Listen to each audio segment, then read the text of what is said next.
Hey, yo, it's me, Pops Van Marmalade, and you're watching the Comics-Related Madness Network.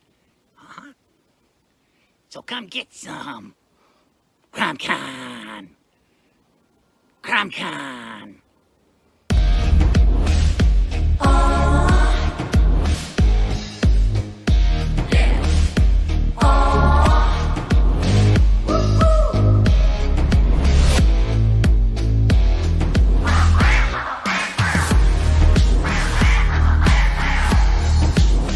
Your favorite podcast is Critical Blast. Hey, we want to shout out to our sponsors, Daytona Beach Comic Con. If you are a fan of comic books, if you're a fan of comic book conventions, and if you like meeting comic book creators and getting comics and comic-related stuff, then you need to make your plans to attend Daytona Beach Comic Con. This year's show is September 9th and 10th. Silverline will be there, so you should make your plans to be there too. We'll see you there. If you like comics and find yourself in the Orlando, Florida area, doesn't everyone come to Orlando at some point in time to see the House of Mouse? But when you're here, you need to make it a point to visit Coliseum of Comics, especially the one on East Colonial Drive. They carry Silverline comics, even a limited edition Coliseum of Comics version of our comics. So, when you go, be sure to ask for Silverline Comics and tell them we sent you. OCD stands for Orlando Collector Deviants. OCD, Steve and Trish. They're a family of geeks who promote geek things, particularly those around the Orlando, Florida area. They're big supporters of Silverline, and we think you should be supporters of theirs too. Go give them some love. If you are an independent comic book maker and you need to get your independent comics made, you need to look no further than Kablam Digital Printing. They print our books, and they do a bang-up job. They're not only trusted by Silverline, but many, many independent comic book makers. Head on over to kablam.com and see for yourself just how easy it is to have your comic printed by them. And tell them Silverline sent you. Hi, this is Tim TK, host of That Silverline Show on Tuesday. Join us at 11 p.m. Eastern, 8 p.m. Pacific every Tuesday night as we discuss pop culture and the joys of making comics. And I'm Scott Wakefield, host of Silverline's Wednesday Wham, where we talk about comic books and all kinds of great storytelling, sometimes with incredible guests. And we want you to join us Wednesday nights from 8 to 9 p.m. Eastern. We'll see you there. I'm Roland Mann, and I host Silverline's Silver Sunday. Join me every Sunday at 8 p.m. Eastern as we make mine Silverline. Hello, ladies and gentlemen. Welcome to the Silverline Show on Tuesday, or that Silverline Show on Tuesday. So I'm Quentin Bedwell, and I'm joined by Mr. Aaron Humphreys. Yes, and they spelled my full name on here. The last one I did, they only got the H-U-M-P-H. No, not even the H, H-U-M-P. So I was Aaron Hump, but that's not my full name. Well, it's a beautiful name, Aaron. It is. It's very pretty. And we're streaming some of Aaron's artwork tonight, and this is what are we looking at here? What is the? This is what page this is. This is me coloring a page from my comic Godlings. So I think this is towards the end of issue 11. I'd have to look at the actual number, but it's just me color. It's like a coloring book, so I don't know how exciting it'll be to watch me color, but I color these like coloring a coloring book, so maybe it'll be relaxing, like coloring books are relaxing the color, I guess they say. Yeah. All right. I'm getting Facebook set up where I can see the comments, and I've got it set up, so I'll be able to check it out if anybody wants to talk to us this evening on Facebook. So, yeah, I've been doing all kinds of stuff, mainly work stuff, but I have been dabbling in some other drawing, getting some research done for an upcoming thing that is not to be discussed. So we can't discuss. Okay, I think I know what you're talking. I may know what you're talking about, but that's because I'm one of the cool kids in the know. Yes, it's top secret. Top secret. Yeah. Well, you've been doing stuff for the Roland Man says, "Hey guys! All right, so we got it going. Brother Tim couldn't be with us this week. he is, I believe, traveling or something. He said he was in Portland, so he's actually closer to me now than he has been, which makes me a little nervous. Yeah. Because we have to go. I think he said he's in Portland. Portland's closer to me than his hometown is. So I'm like, oh, okay. And I currently reside in Texas, so we are very far apart. Yes. And with I'm almost in the heart of Texas, so I'm very far apart from everyone that is not in Texas. When I go to see family in Mississippi, half of my trip is just getting out of Texas. I have heard that getting out of Texas is a trip in and of itself. That I didn't realize how large that state was until somebody said it took them up to like 3-4 hours or like half a day or something just to get out of the state. Oh, let me tell you, there is so much wide open land out here, just wide open. And you'll go through like what is supposedly a town, and it will just be like a couple buildings. It'll be a gas station and some sort of, other place of work, and then there'll be just a couple little houses here and there, and you're out of it. And it's for the first leg of my trip, it's like totally flat. It's like being in a planetarium because you can see for miles on both sides, just flat. That is the one thing I will say. I did visit Texas with a friend, and I was amazed at how flat it was. I live in Washington State, where we have mountains. I mean, I just drive not more than 5-10 minutes. I can see Mount Hood.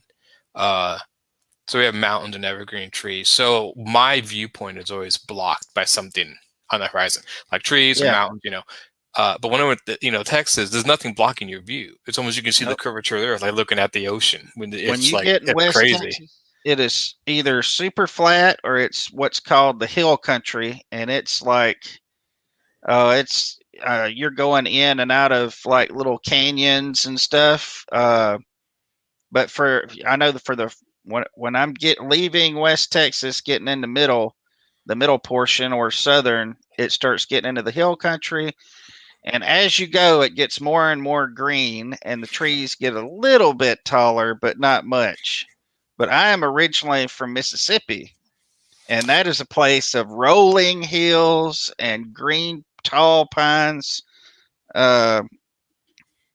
Nothing like this. Nothing like this at all. Yeah, Mississippi has the Smoky Mountains are not in Mississippi, are they? I'm thinking Tennessee. I don't even know if there is a single mountain in Mississippi.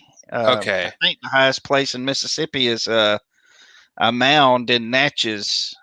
That's not even a natural mound. It was built by Indians. I could be wrong about that, but that's what I remember from visiting Natchez. Yeah, I think Tennessee is the one that has the Smoky Mountains, but I'm not. But the pines are so tall and it's so hilly that you can only see like around you most of the time. Wherever you are, you can't really see too far. I remember when I got to Texas, though, here where I'm at, I was at a Sonic, and I had gotten out to go through some stuff in the trash, and something was catching me on the corner of my eye, and I looked over, and it was my shadow, and it was level with me, and I was like. And I looked at where the sun was on the horizon. Craziest thing. I had never even seen anything like that. Yeah. And, really weird. Really weird. Yeah, because it wasn't shorter or taller. It was perfectly in size with you guys. Is that right? It was straight across, man. Straight across. I was like, and I just stood there, and I got back in the truck. My wife was like, "What were you doing?" I was like, I was looking at my shadow. She didn't think much about it. Yeah, it's pretty flat. So why didn't she get out and look at her shadow? She does. She is a very practical person. She's not amazing. I'm the baby of my family, and she is the big sister of her family. So got it. Yeah. So she is the super practical one, and I'm the not so practical, depending on what it is, you know. I'm You don't still the eat. brains of the operation, but you know, I laugh because I've never She- been the brains of my operation. yeah, she won't watch this, so I could say that. But anyway, What, I got a new poster. I don't know if you can. yeah, I was tell going to me. ask that, like behind you.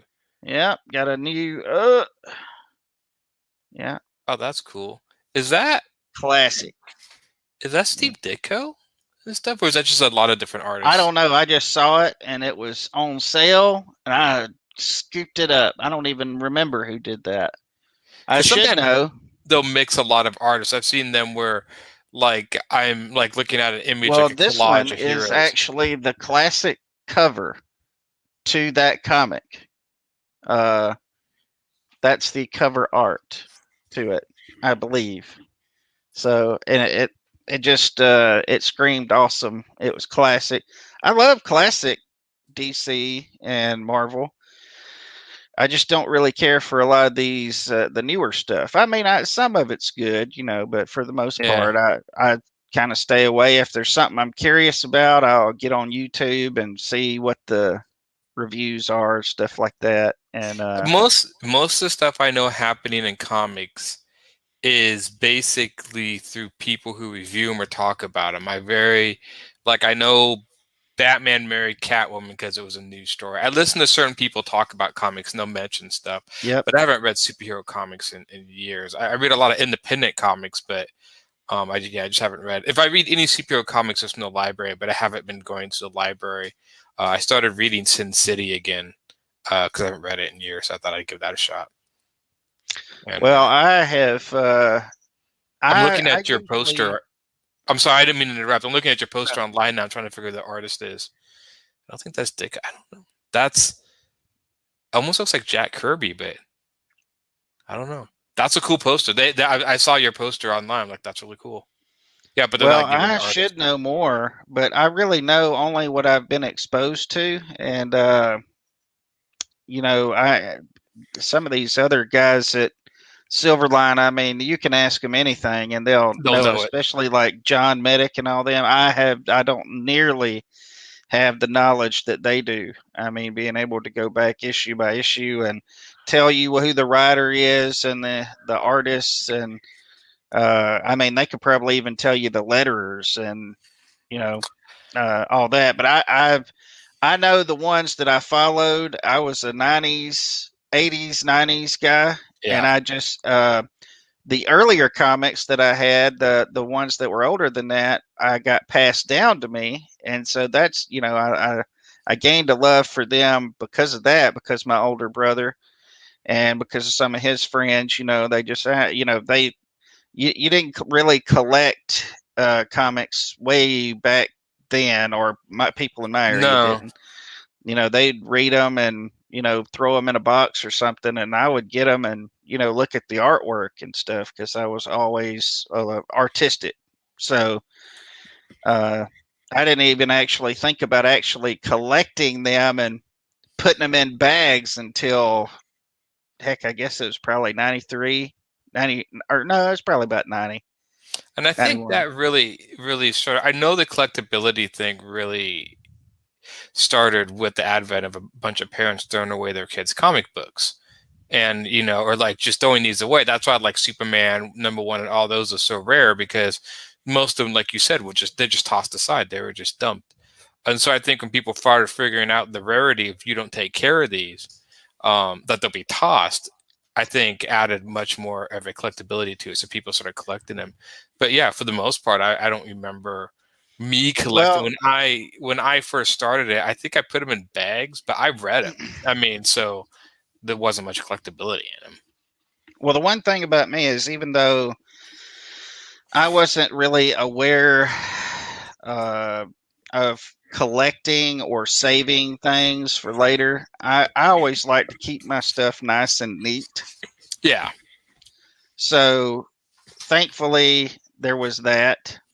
So I didn't just like throw them in a drawer or throw them in a box. I mean, I would stack them neatly and try to protect them. I didn't like, dog ear. I did not. I never dog eared any book that I ever had. I mean, I just I don't like to. I don't like to do any of that stuff. I started when I started collecting the X-Men. I'm in the first few comics I got. I didn't realize it because I would buy my comics from like the Plaid Pantry down the street. So if you buy them off a spinner rack, most comics are not in great condition off the spinner rack. Yeah, they got that. They got that big wrinkle right there Yeah, when people are bending on them the forward and spine. stuff. Yep. Yeah. So, I mean, so beyond that, it wasn't until I went to a comic shop for the first time that I started seeing like, well, you should put them in bags and collect them. Yep. That And was me. yeah, and I was like you. I was never into the collection to sell them again. I was into the collection of like almost collecting baseball cards or something. Like Yep. I wanted to know the story, and I just like the idea of having like this sort of stack or set of them. It was like putting thing in order, which I think is goes to my OCD. Like in video games, I got to collect everything. That same sort of thing. I think I have many friends who like doesn't matter what they're collecting, they just got to get it all or have that sort of satisfaction of filling in all the spaces. Well, for me, comics were absolutely 100% fun and just a joy at first. I mean, and I had no ideas of collecting. I had no ideas of, oh, well, I've got to get, this one and make this whole run, and all this. And I didn't know all the writers and the artists and all that kind of stuff. I was collecting them to read them, but mostly to look at the artwork and see how they were drawing stuff. I was just so interested in that. But then I made a friend in school, and we're still friends today. And he was big into comics, and he liked comics a lot. And eventually, his dad ended up opening up a comic book store. Oh, and that's cool. and so that was like my first. These are collectible. These are something you should take, special care of. Get the, right. the backers and the plastics, and then I just started picking up on it from there. And then, of course, they led me to different stuff that, because you're only aware of what you pick up until somebody comes and refers you to something else, and so Right. through them, I went, because when I was young, I was collecting anything, I really liked G.I. Joe. I really liked Secret Wars and a few of the Marvel books, and especially Spider-Man. But I really wasn't exclusive, on anything. I just liked the artwork, and I wanted to see the artwork and all that. But whenever we got together, me and this guy, he would tell me about Wolverine, and then I would go buy Wolverine, and he'd tell me, well, you should really check out Amazing Spider-Man right now because they've got this going on and this other thing going on. And then it got me looking at all my older comics and really diving into those. And it actually kind of gave me a new perspective on some of my older stuff. So, yeah. I remember I was into some superhero. I remember some of the superheroes. I was always into what looked cool. I remember buying like Rom Space Knight. I always thought he was cool looking because I'd never seen anything like him before. I think IDW got Rom Space Knight. I don't know if they're still doing anything with it. I did get X-Men. I remember going down and I started collecting the New Warriors because they had a #1. And I knew as a kid, like, well, #1 issues are important, or that's where they start a story. So I remember buying this #1. And I really enjoyed the New Warriors. That's the one I actually started collecting from the outset. I just got lucky enough that they started the series and then kept it going. And at first I was like, this is okay. But then it got really good as time went on. And I still have all my New Warriors, and I still think I have all my X-Men. I just should have them all. I did have like the first appearance of like the Juggernaut and stuff, but I sold them a while ago because they weren't in my run. I think I started collecting the X-Men at like, I went back maybe as far as like when they discovered Krakoa or something like that. mm-hmm. And then so I was more of like, I started reading the X-Men at the Fall of the Mutant storyline, which was one of my favorite storylines. And then I went backwards and forwards, like, okay, I got to get the back issues, and I got to collect what's coming out and stuff. Well, we moved out here. Oh, go ahead. Sorry. Oh no, I was just saying a lot of my taste changed. I remember I would find all sorts of random comics in stores, and I remember one was Usagi Yojimbo. I really got into like the Ninja Turtles and Usagi Yojimbo. But I also remember finding Alien Legion, which is one of my all-time favorite comics. And that is one that I actually went back years ago and got as much of it as I could. They put out some omnibuses, but I actually had to go back and get some individual issues and whatnot. And so I'm pretty sure I have a full run of that, but it's split between little books, big books, single issue. So you can read the whole thing, but you go between all these little books or whatever. They get it all. So, Well, my collection, most of it is still over in Mississippi. We moved over here almost 15 years ago. It was about a year after Katrina, and I had moved all my stuff here. In about a month and a half, I hadn't unloaded my car yet, or not my car. I had a Ford Escape, and I had all my comics lined up in the back of it, and in boxes, and I just hadn't taken them out yet because when we first moved over here, we lived in a second-story apartment. yeah. And, it was just, I procrastinated to get them out and, make the trips up the steps over around the building and up the Right. steps, So anyway, I come home for lunch because I live close to my work that I moved over here for. And then I was on my way back and I got hit and turned over and spun down the highway. And so all those books came out. I was able to save quite a few of them, but there were some of them that got, I'll say, soiled, not from me, but from oil and stuff like that. And so I lost. I probably didn't lose more than a fifth of the collection, but it was really hard, because some of those had been with me for so long, and even though I hadn't read them in a really long time, it was really Right. sad. I had to get rid of some, but I was able to save some of the others. They just kind of smell like oil. I don't know if they still do. Did you But- replace any of the ones that you lost, or? No, I didn't even try because, some of them were just so old. Even replacing them, it would be the same book, but it's not the same book because it wasn't mine, the one I grew up with. You know what I mean? Right. Yeah. So That's a bummer. yeah, I went back. I had a bunch. I sold a bunch of my collection years ago, and I just went through my collection, kept the stuff I wanted to keep, because I was the guy that would just buy all sorts of random stuff. So I had all sorts of random weird comics. I just sold a bunch of stuff, and I have about maybe a box or two out in the garage still. But a lot of the stuff you look at, you're like, wow, this stuff's really bad. What was I Yeah. thinking? I just don't even want to look at this again. So I went through and what was really random too, what got destroyed. So I mean, I wouldn't, there's a few that I knew that I can remember that got took out, but there was, there was a lot of Joe comics I had, and they got took out in the whole thing. But anyway, the ones that were left, cleaned them up and fixed them back in new boxes and all that stuff. But then we moved back to Mississippi about 5 years ago, and we stayed there for about 2 years. And I just left them at that point at the house that it was my mother's house, and I just left them there and pretty much in storage. And so they're still there. I've fooled around now and collected, collected a bunch of them again, newer stuff. So I was going through and collecting instead of reading my X-Men single issues, I was going back and collecting the omnibuses that were put out. And there was a few strangely, I'm glad I had the single issues. There was one storyline which is called the Mutant Massacre.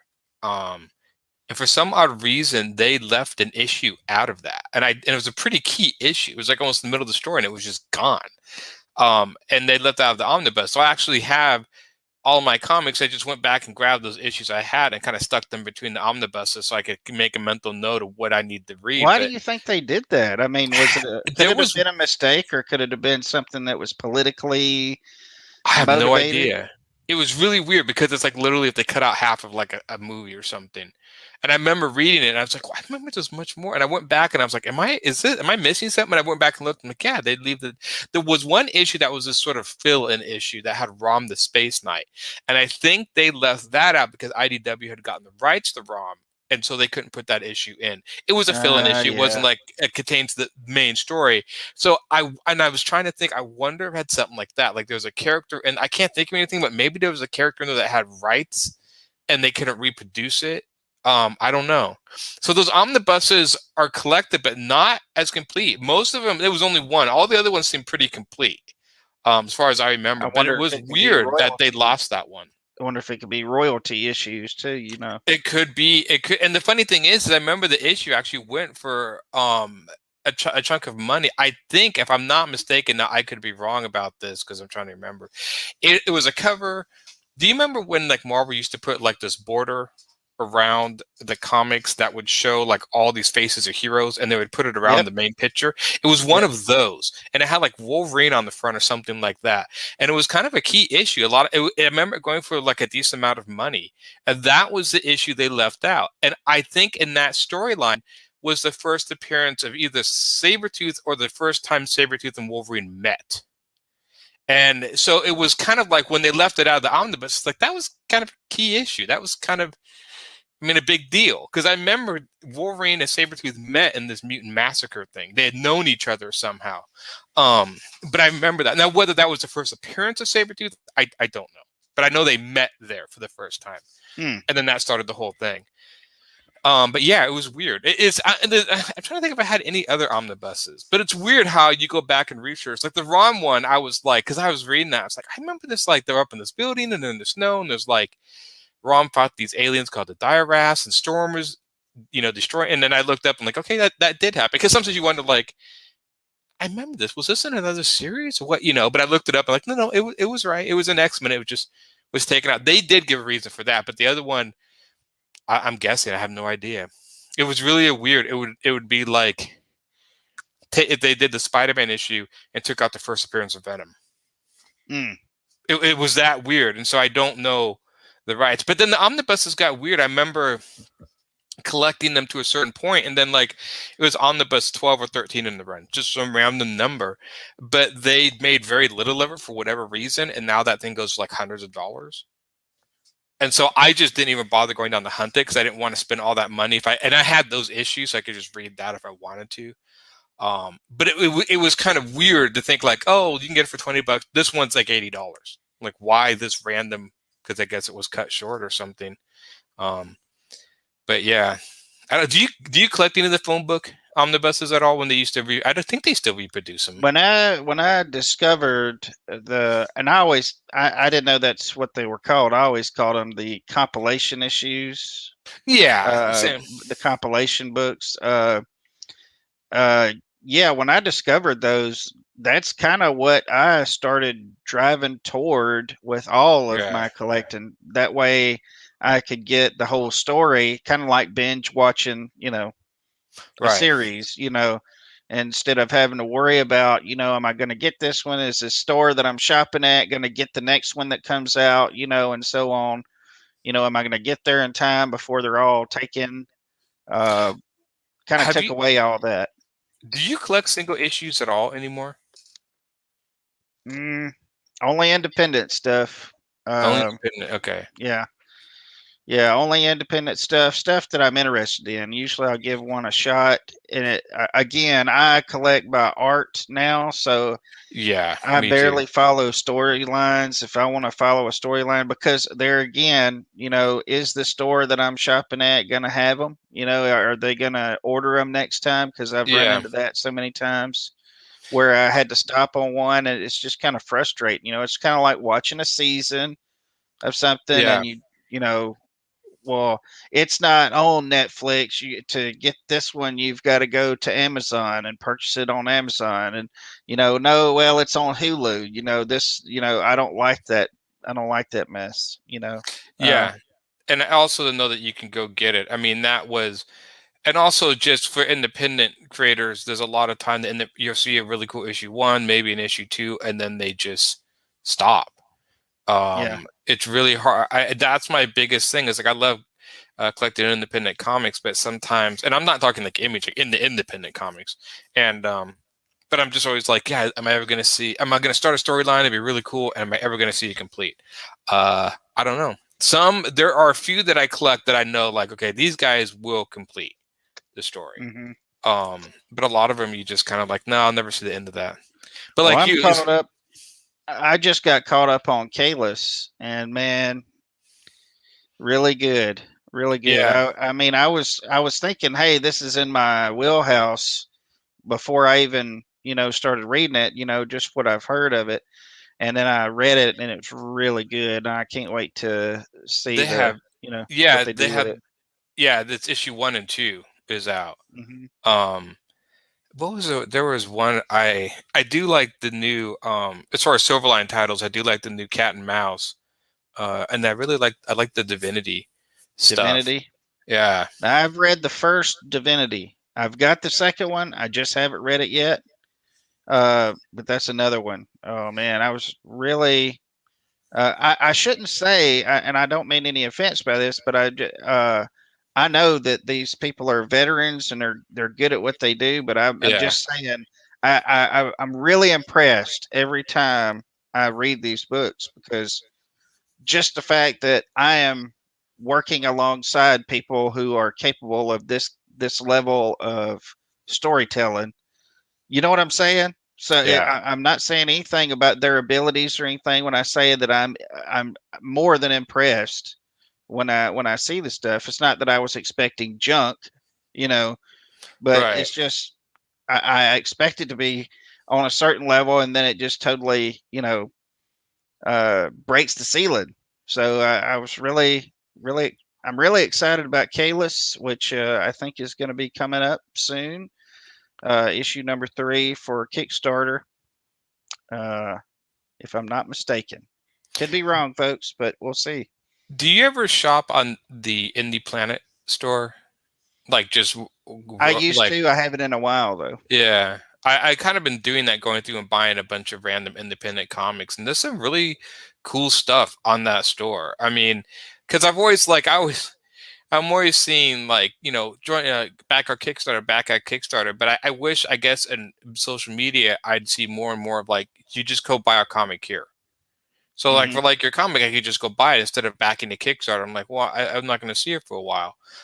Very rarely do I see anyone just post like, this is a link to my store. Here's my stuff. Do you want to buy it or not? Which I sometimes when I see a Kickstarter, I'm like, no, I don't care. I'll wait till it comes out or Hmm. whatever. But yeah, I did back one series called Lead City. That's really well done, and I have the first 2 issues of that. And that's really unique artwork, and that's why I backed it. And I'm trying to think, not much else. I will go through comic shops and look for all sorts of like weird, crazy little independent books. Like you have more because I draw comic books. I'm always curious what other people are doing. Like how are they doing it? Right?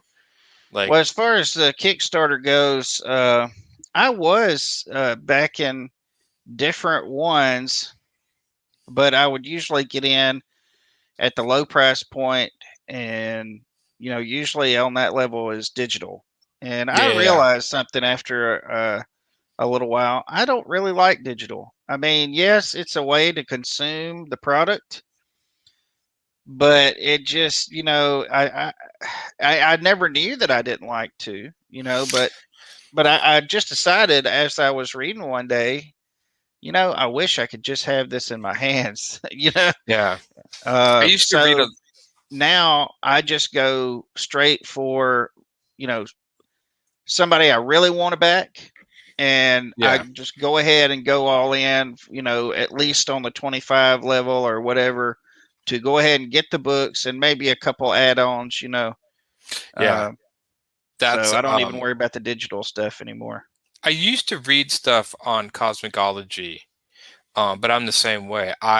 If I had the choice to be digital or physical, it's always going to be physical for me, hands down. That's not even a choice. And it's Digital, not it's not even to just put it on my shelf. I mean, I have a shelf over here with comics on it, and I like that. It's not vanity. It's just physically, when I'm reading it, I just enjoy having it in my hands more.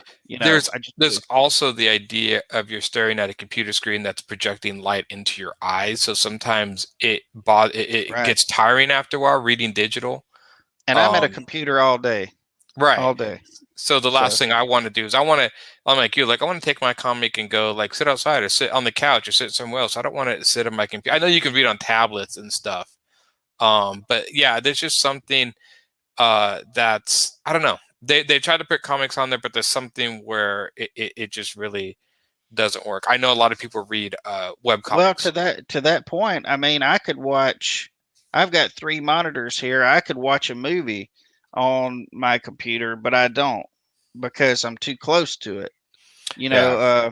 Which I am nearsighted. That seems like it would be a good thing, but I don't. I like to watch movies like away from me, or on my phone. I'll have YouTube on my phone off to the side somewhere, but it's usually at Yeah. least 3 or 4 feet away. That way, just where I can reach over and touch it. I Yeah. just don't like it up in my grill.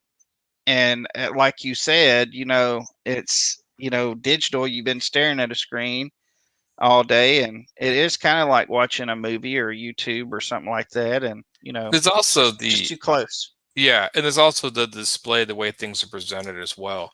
Like I'm reading Sin City. I have the single issues I bought years and years ago. Now they have a huge book of Sin City, but what's strange enough different is the old Sin City issues are printed on this very matte paper.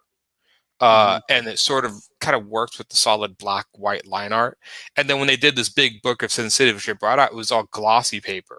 Now that could be like who cares? Strangely enough, I think it actually does matter to me a little bit because I liked it. I'm reading these single issues. I'm like, yeah, this is the way I think it was meant to be, and I don't know why they made it glossy. But sometimes that's almost in a way going back to digital versus physical. Like it's on the screen, it's all glossy and shiny and Yeah, bright. I And this think another thing too is just I don't like scrolling. Mhm. I just I like to be able to look at the pages, and Yeah. it's Yeah, just hard to do that. and and I think it could just come from where we started doing um on the collecting comics or whatever. Comics are always a physical medium. And there's been a few. If I will sometimes read digital if I am curious or can't find the comic. Like I had a hard time finding like this reprint of the Trekker. I wanted to read the Ron Randall's, I think it's Ron Randall, Trekker series, and so I read that digitally just to check it out. And there's been a few comics that I found, but there's some comics you find digital, they don't make physical copies. So I mean, you do find digital stuff that you'll never. But that's why I like Indie Planet because you can find all sorts of stuff, and then you can either get it digital or you can print it, and that's everything on there, which I think is a really cool concept. Like if you want, and I always print, like I get a big stack of stuff, and then I print it and have and then like a few days later, I'm like, oh yeah, that's right, I ordered comics, and I get a big stack of comics and books. But yeah, if I can always do physical, I always try to. And it seems like, now, do you get single issues through Kickstarter, or do you usually are more apt to go for graphic novels or something bigger? Well, I've just gotten single issues because it's been mostly all Silverline. Yeah, Usually the other things that I've backed, I don't really. They were okay, but just not enough to make me go back. yeah, Just okay, not enough for me to put up with the trouble of doing it. But everything Silverline puts out, and so that's what I get is whatever they send out because I know that if I back them, it's done. Or back us, I say them, but if I yeah, back us, I know that it's done, and I know the creators, and I know that there will be another one coming in a decent right. amount of time, so I don't have to worry. So now I don't really much look at others. Now, if I'm in a store, like I went to the comic store where I got this poster, Hmm. and man, I might go in there and just go randomly, just depending on what strikes my eye, and I, pick it up. I always look at the cover, look at the inside, you know, because that's what I'm buying it for. Really, is the visual, and if it really gets me, then I'll buy it. But Usually, usually just a study. It's not really, because I'm following some storyline or something. I don't even try to do that anymore. It's too frustrating sometimes. it is. I've been getting into a lot of European comics because the artwork is so well done. I read some of them. Europeans have a very different storytelling sensibility. Sometimes to what I can't even figure out what's going on. I remember reading one with this girl. I think she died in the story, and when she fell, like her body like split into otters. Hmm. And when you're like, what is going on? They go, oh, that just happens. When she dies, she splits into otters, and then she gets resurrected somehow. So I was like, wait, Hmm. what? But the artwork in those books are just fantastic. I mean, artists from Europe are they take their time, but it's different. I don't think they put monthly books out. They put like books out when they're done. So it's a different uh sort of So you get it market when than it's we do. done. Yeah. Yeah, like even manga, I think, and if I'm not mistaken, I think like the manga, the big Shonen Jump books, I think they come out every week. Hmm. I think there's one a week. I think it's not just one a month. I think it's one a week. And so I think they put like those big books out one a week, but I could be wrong. I know they produce a ton of work very fast over there in Japan, but I think it's that, yeah, because I mean it's like, and I think each one's like a 24-page black and white, but they have a system, so they split their artwork up even more than we do. So I know, like, I'm a big fan of Akira and stuff like that. And I know I've heard that when he was drawing Akira, he had a guy that would sit there and draw the buildings and he would draw the characters. And so they'll actually just split up the artwork itself to draw different components. Like you draw cars, you draw buildings, you draw this, and they all work in this factory line to get the book done. Unlike America, who's like letterer, colorist, artist, Yeah. they split them up that way. I Which I think always that's find cool. amazing. Which I have heard some of the image people talk about how, yeah, especially like Jim Lee, him and Will's Portico. Is that his name? Batashi, I think. And we're so sorry for destroying your name, sir. Yes, forgive us. But anyway, he would like do one of them would do the layouts, and they would kind of switch up. And one of them would do the layouts, and sometimes one of them would do the pencils, one would do the inks. Uh, whatever made it go faster. Yeah. And they would switch up all throughout the whole thing. I thought that was pretty interesting. Yeah, it's as long as you get the work. Strangely enough, especially when it comes to commercial art, and this is something for all my artist friends out there, it usually doesn't matter how you do it. So if you feel like you can do it easier, for instance, when I storyboard, like if they need a car, I'll just trace over an image of a car because Mhm. no one's going to see the storyboard besides me and whoever's making the show or, the video, whatever. So there's no reason. So it comes to a point where you just kind of like, yeah, but I can draw a car. And it's like, they don't care. They just need to get it done. So yeah, there's lots of cheats you can do. I mean, I found out that when they were drawing the Millennium Falcon in the Star Wars comics, because I drew the Millennium Falcon like a few years ago, and I tried to draw it freehand. It took me like a week to do the whole thing. It was crazy because I kept getting the proportion drawing and I break it up, and I got pretty close with it. But then after doing a week, I'm like, how do people who draw this in the comic, how do they do it? I mean, that's just, I was looking at the comic and see multiple panels of Millennium Falcon flying. I'm like, there's just no way. And it's like, well, yeah, they use 3D models. It's a 3D model. And I'm like, well, that makes sense. And then whether they draw over the top of it or not, I don't know, or if it's just they Mhm. render it to look like a cartoon. But yeah, it's the end product. As long as it looks good, nobody really cares how you got there. Yep. So yeah. Swallow your Well, you'd pride. have to use, when I used to airbrush, and this has been Oh yeah, I remember years, airbrushing. years ago. Airbrushing, for those who may watch this and don't know, there is freehand airbrushing. There, quite a bit of it is freehand airbrushing. But if you pick a stock design off the wall, there's going to be stencils involved to Hmm. speed the process along. Because when you've got a line of people waiting, they don't have time for you to be getting all artist on it. Yeah. I mean, you don't have time for all that. You have to do whatever streamlines the process. And the thing about airbrushing anyway is a huge portion of it. airbrush has overspray. So sometimes you Mhm. have to use stencils for certain things. You can't just, freehand everything. And so, whatever works gets it out. Now, I do think there's a definite limit. I know there's been artists in the past that got caught, copying stuff a little too close or tracing stuff a little Yeah. too much. There's that.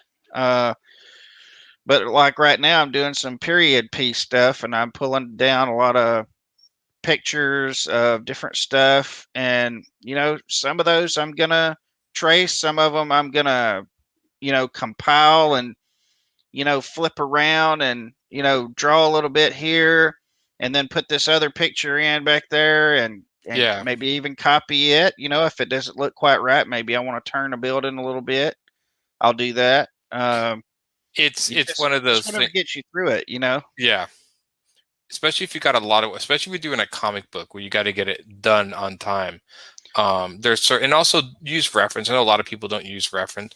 Every time I draw something, I know I don't know what it looks like. I put a lot of images together, like I guess like just like an image sheet, and I actually print it out of my computer and just Mhm. have it near me. But I do that stuff all the time. So yeah, look at reference Well, all the there's time, some people that once they found out about the airbrush, and they were like, "Oh, he uses stencils." which is so Uh, weird because most that's part of it. You can't yeah, airbrush without stencils. yeah, There's stencils is part of the process. I mean, aside from just making it faster, that's part of the process. And some people, I've heard of people in comics who they draw like a character's head in every different angle that they can draw it before they even do anything else, and they just pull that over. yeah. And some people think they call it cheating. Well, there was a show that we had several back that they were talking about this very thing. It's not cheating if you drew it. Just Yeah. because you reuse some stuff. Now, granted, it's going to have to upsize and downsize, so they're going to have to make modifications to it.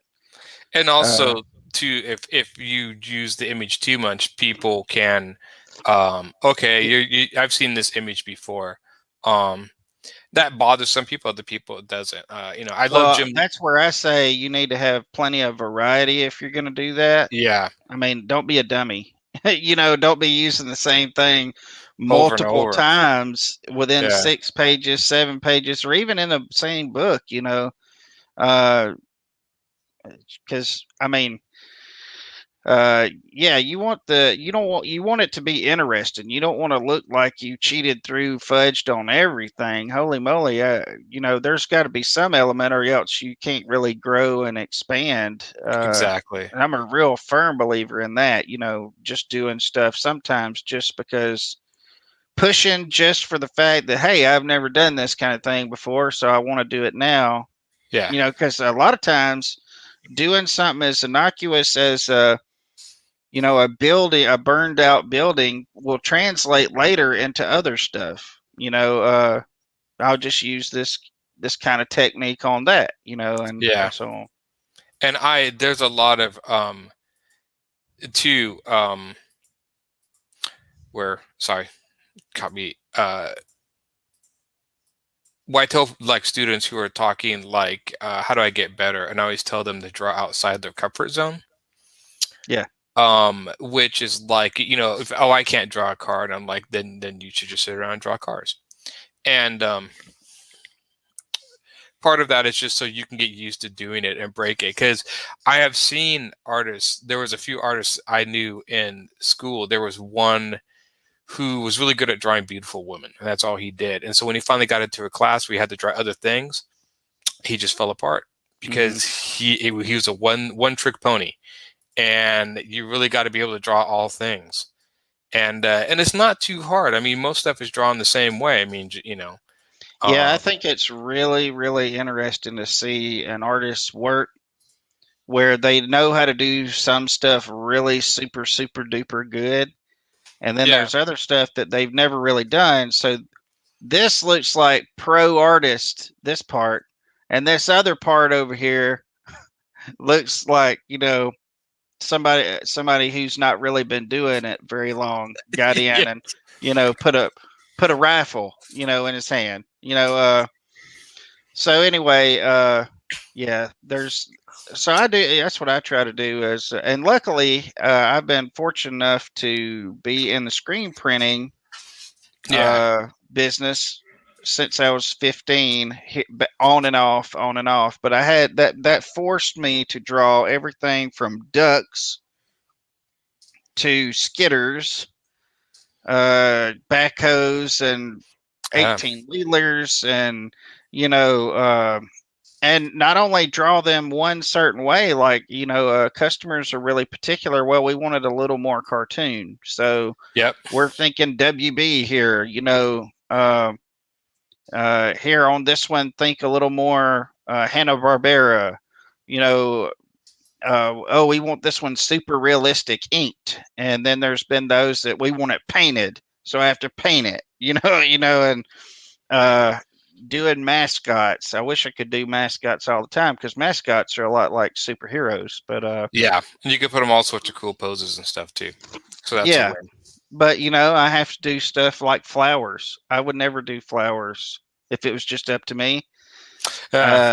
Stuff like that. I mean, but some people come up and they want particular flowers because we're doing a design for a group of people who have like a 5K run that is all about these flowers, and it's for this flower place. So if you mess up those flowers, pal, you're in trouble. It's a blue bonnet, and it better look like a blue bonnet. For any of the blue bonnet aficionados out there that's going to look at it and say, "Wait a minute, that's not a blue bonnet," you have to do it and do it right the first time. I had a project from Alaska where he put in this flower from Alaska, and it was a very unique, specific flower. But he sent it to me. It wasn't super hard, but it was like you had the research. I mean, you can't just draw a random flower. I mean, It was definitely unique looking. Like, okay, this is and it was a flower that was specific to that area, or at least a flower that they used a lot in that area. But yeah, that's Car the thing. shows, same thing. If they give you a picture of a 56 Bel Air, you better do a 56 Bel Air. If they say they want a 54, you better do some research, and it better be the right one because they're going to know and they're going to point it out, even if it is nothing more than a few little cosmetic pieces on the tail. That tail is too tall to be a 56. They're gonna hit you on it, and with every right. It's what they do. Yeah. It's what they're interested in. It's what they love. And if you don't give it your due diligence, then you're just crapping on it. And you can't do that. And clients will point out the weirdest stuff. At a client looked at a background and it was like, oh, look at all this detail. And there's this little coffee mug I just added in for fun. And he saw it and he's like, no, we can't have the coffee mug. And I'm like, really? Like, it was just like, it is weird what clients would zero in on. And I've learned dealing with enough clients that the thing you think they may have a problem with, they usually don't. It's some other thing you didn't even think of that they'll have a problem with, or that it's not working. And it's like, so I just do my best and just expect them to have all sorts of different opinions and whatnot. Yep. So it's pretty crazy. The same thing, it is funny. Every artist I talk to doesn't like drawing backgrounds. Do you like drawing backgrounds? Well, I know I've heard people say they absolutely love doing backgrounds. Yeah. I do not. Now, I like the challenge of it, and a lot of times I'm fighting trying not to do a background somehow. But sometimes, I look at a piece and I'm just like, this has got to have a background, and so, I drop the hammer and just do it. And, but it's not something that I like to do. It depends. It depends on what the background is a lot of times. But sometimes I've made it really hard on myself because, I wasn't satisfied until I put this kind of background on it, and I didn't fudge it with silhouettes and stuff like that. I actually went in and did the work, and did the lines and all that kind of stuff. So, Yeah, I've always didn't mind. I started drawing backgrounds, and I like drawing backgrounds. But I understand if background's not sometimes the most exciting. But I usually just in my head I made it exciting by creating some sort of history behind what I'm doing. So if Hmm. I'm drawing some sort of trees or whatever, in my head it's like, yeah, but these trees have like maybe they've been here since the Stone Age, and they say, I don't know, just add nuances. You can add all sorts of interesting things to the background. You just get creative stuff that may not really pertain to the story per se, but stuff that might be kind of interesting to give it a sense of place and time. Yeah. But yeah, I know people will go. I remember Mike Mignola talking about his entire goal in comics was to not draw cars. He hated drawing cars. So Yeah. it's like everything. He's like, I remember him even saying like he would get offered assignments and he'd be like, no, that has a lot of cars in it. Like I that know. was his. Yeah, I know Jim Lee's that way on horses. He Oh, is. really? He said that he does not like doing horses. He has the most problems with horses. As far as tech goes or anything mechanical, he's good with it because Yeah. he has his certain way of doing it. But yeah, he has said he does not like doing That's horses. interesting. I've Hmm. never heard that, but yeah, it happens. I'm trying to think. I have a hard time drawing car wheels. I could draw the body and frame, but sometimes, especially if the wheel is turned at an angle, that I will almost just trace it. I will just give up and like I will trace this circle to get the shape right. Well, even Um, though I don't particularly like to do backgrounds, if you look at some of the stuff I've done, you'll notice there's a background in just about every panel. yeah, There's something, and that's because I don't. Even though I know word bubbles are going there, a lot of times I don't like that empty space. Here you've got all this going on, and then there's all this empty space, and you know, I know that you can get by with it. I know that you can do the establishing shot and kind of show where everybody is and what's going on, and then you don't have to do it again. yeah. But for me, I have to have something back there just to make the box pop. And I Uh, will do that too. I know generally like, and I don't mind. I expect a lot of my backgrounds will be covered up by word balloons and dialogues. I don't mind it, but like you, I don't I don't necessarily either. always know exactly where they're going to put the balloon. So Hmm. trying to guess, no, I'm just going to draw a background and you can cover up what you see fit. Well, my Um, thing is this: a page for me, whenever I complete it, it has to look good like it is. I don't right. like before any words get on it. Like if I pencil on the page, it's got to look good enough that if somebody were to buy just the pencils of it, which I don't pencil that much, I just go straight to inks now. But Yeah. those inks have to look like, this could hang on a wall and it looks all composed right, and it looks, the blacks are all fluid and everything's meshing. I just have to have that. It's an OCD thing, and I know it's bad, but No, I mean, and it's also probably like more of a style of your art too. So, yeah. but yeah, a lot of times I've been trying to focus more on acting, which may be to my detriment or benefit. We'll see how it goes. Now, see I'm that not. I love to do. I love to do the acting because it's such a challenge. It It is is. such a challenge. And sometimes I always feel like I should put in more, stuff at crazy angles or whatever. Like, is this interesting? Just always using your basic sort of straight on shot. But there's a part of me like I want the reader to kind of forget about the art a little bit. I want them to get it. I want it to be clear enough that they can just see it and go. That they don't really need to worry about um trying to figure it out. And I've just kind of learned like the simpler the better. So Yeah. I kind of quit doing that. But it depends on the story, too. Well, and there's a formula, to the angles and the Right. shots. If you want the box to exude or the panel to exude like the character having power, then you have this kind of angle. And if you want them to Right. look like they're power less, you have this angle, and if you want to, I am not there yet. I'm aware of that, but I do mostly just what looks good to me, and I don't really Yeah. follow a formula. Sometimes, whenever I'm reading a script, I will most of the time I will get an idea in my head, and usually I try to work that however I can to make that work because that's what's going to be the best usually. Yeah. I hate getting stumped on stuff, that takes me a lot longer than it should.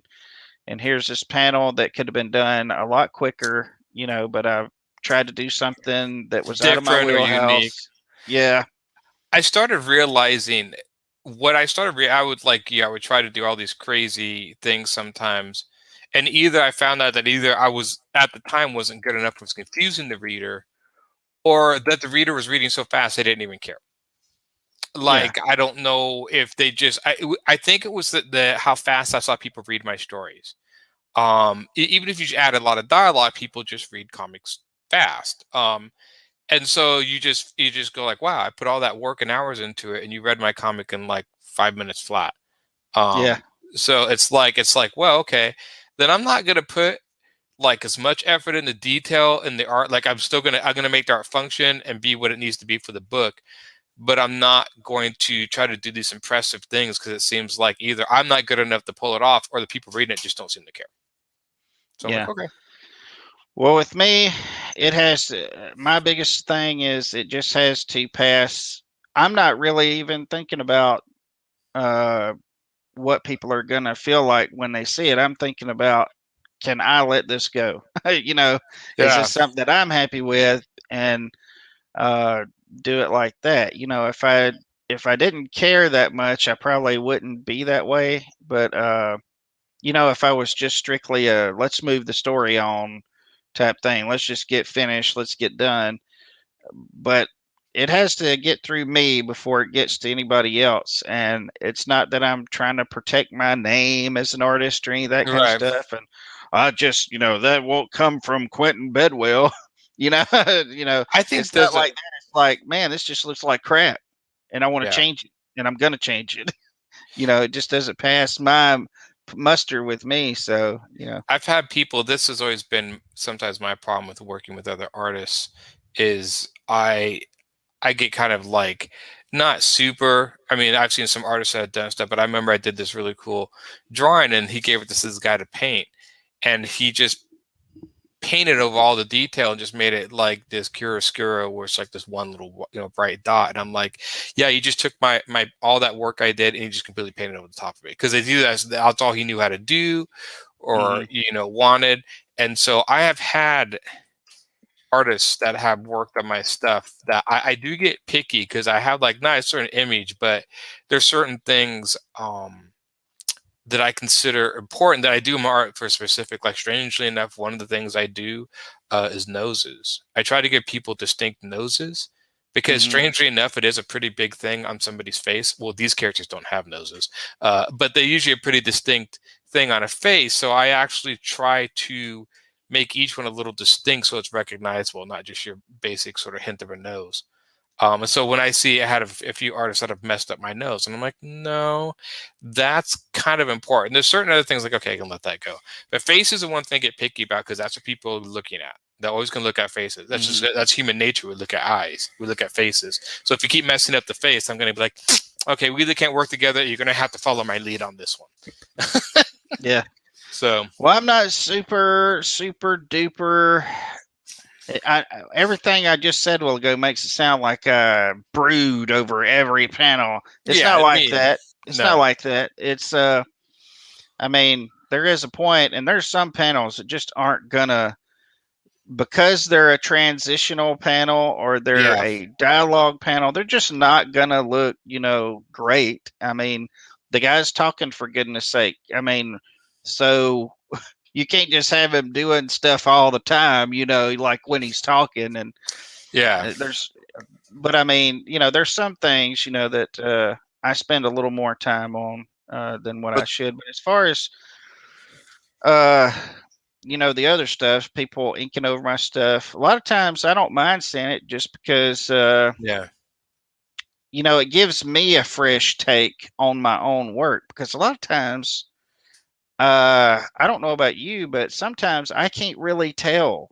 I mean, I'm doing it, but there's some that just get by me, and I can't really tell if it's good or not, or I think it looks good at the moment, but then I look back at it and it's the next day, and that's why I decided, after I finish a page, that I'm going to give it a day and then look at it the next day, and with fresh eyes before I send it. That Yeah. way, I can point out anything that I might have missed. Sometimes I Yeah. just like I've got some of my stuff being colored.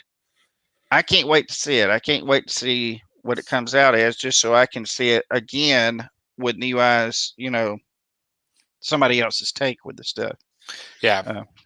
Uh, there's some people have inked my stuff that I really like. And then there's some inks that I just like, and I'm usually pretty lenient. I'm like, yeah, as long as it's cure, but there's some that I'm like, no, that's not gonna happen. I usually am not too picky about art, but I will say, like you, if you spend a lot of time making your art and somebody just comes in, basically it's not so much you're not talented, is I've seen a lot of people who don't take the time or patience to do it right, if that makes sense. I see a lot of people who've done stuff over my stuff, and it seems like it's in a hurry. And I'm mhm. like, okay, I didn't spend all these hours, so you can just scribble over it and be like, I'm done. I got it done in like an hour because I'm so fast. Like, yeah, but it doesn't look good. Mhm. That's a pet peeve. Like, if I'm going to spend all this time on doing it, then I kind of expect equal time or effort put in. Well, I Um, think what needs to happen is I need to probably experience somebody not doing well on mine. I haven't had it yet, or else I'm just a shill, and yeah, don't really care. But I can see where you're going, and I can see how that would be frustrating if somebody that just totally ruined what, or like you would feel like it ruined yeah, the work that you put in, made something beautiful into something ugly. yeah.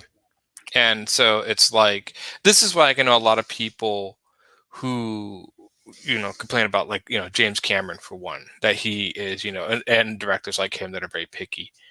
I'm like, yeah, but he wants people working on that project that had the same fire that he has. Even though it's his project, he wants that. He doesn't want somebody who's just in it to collect a paycheck, because then it happens. I mean, man, if you find, it's almost like that sort of when you're in school and you all have to do a group project, there's always somebody who doesn't step up and do any of the group project. And it's almost like that same sort of concept. And so, yeah, I've had that happen to me before, even at another school, when the guy painted the picture.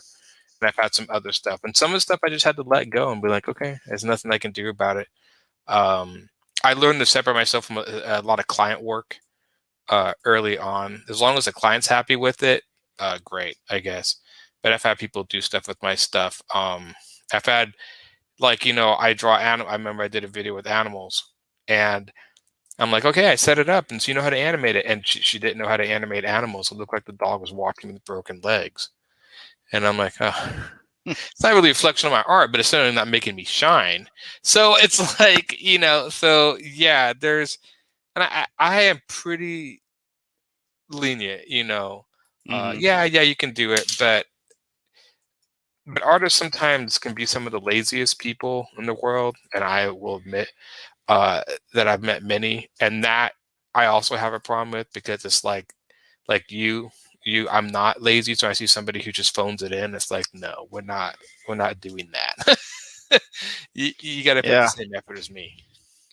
I'm kind of a noob as well. I mean, not a noob as far as art, but as far as like doing comics. Yeah, I've done every other kind of. I've done every other kind of art, and I think I am still, and this will probably be perpetually the case. I'm still learning as far as, and I may loosen up a little bit as far as my panels go, and I'm thinking maybe eventually I will, and I'll see what is important and what is not to speed me up. But that's what I'm always kind of working on is speed, trying to, but at the same time have a good quality and Right. not getting too married to stuff. I know at my job daily, I do stuff and you just can't get married to the first version of stuff. A lot of times, there's a lot Yeah. of changes, a lot of, and sometimes it's just ridiculous things. You do something absolutely what you feel like and what anybody around you that would tell you if it wasn't thinks is amazing as well. And then the customer gets it and they want to change it. Yeah. Could you move him about a quarter turn? It's like I'm not animating here. I'm not an animator.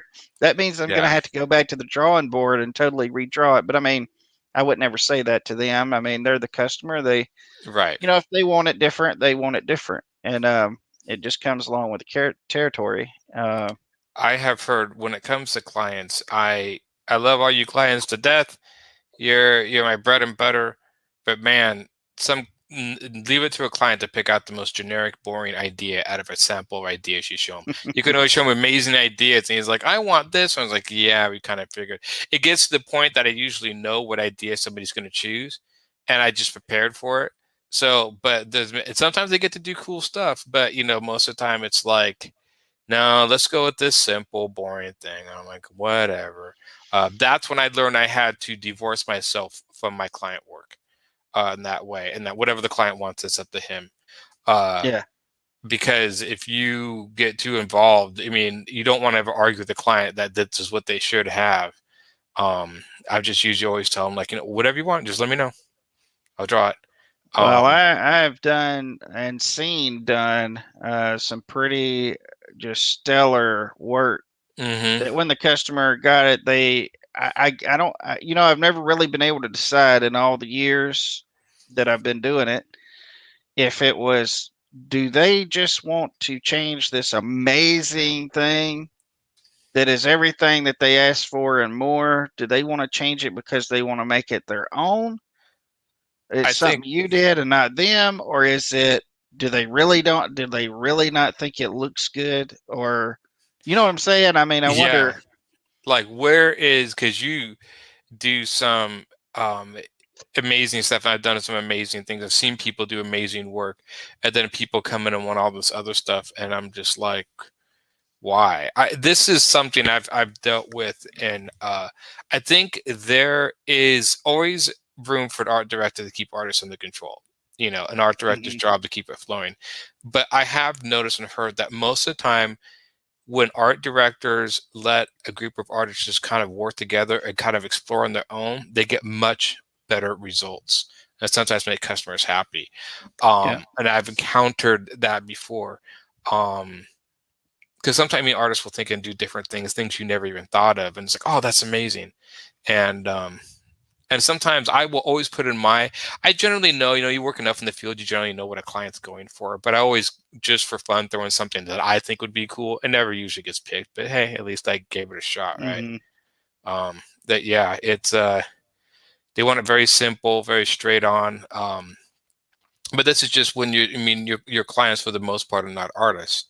They just saw something that they think is cool, and they basically just want that.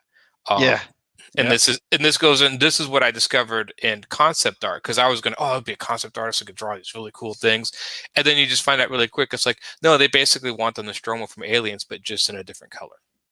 And it's Right. like, okay, that's not really concept art. It's like, we don't care. It's going to sell. And it's nothing to do with, it's just the fact that the people making the movie are a bunch of executives. They're not artists. They're money makers. And so they just know, like, look, the Nostromo from Aliens, that was a cool thing. Like this, so like the Millennium Falcon sells. Make something Millennium Falcon because they like that, and so they'll like this.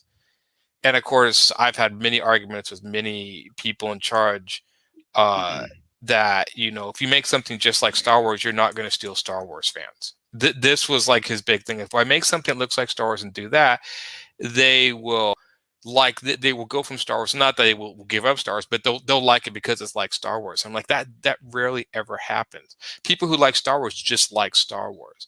People who, Yep. it's not like they're going like, well, I want to like Star Wars and everything that looks and feels like Star Wars. Like, no, No, they just want to like Star Wars. This is a huge. This is why it's so much for all the artists out there. It's so much easier. Just make up your own stuff and do your own thing. If you're trying to copy somebody else, most people don't like it a copy, and if it's too close, they just don't. They don't care. They'll just Well, stick with what they that's kind like. of the thing that I got into.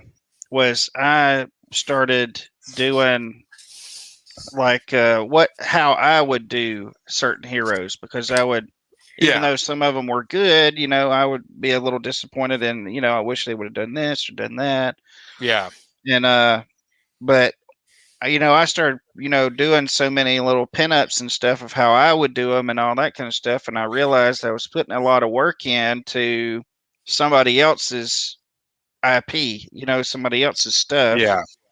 And so I started tinkering around with the idea of, making my own stuff.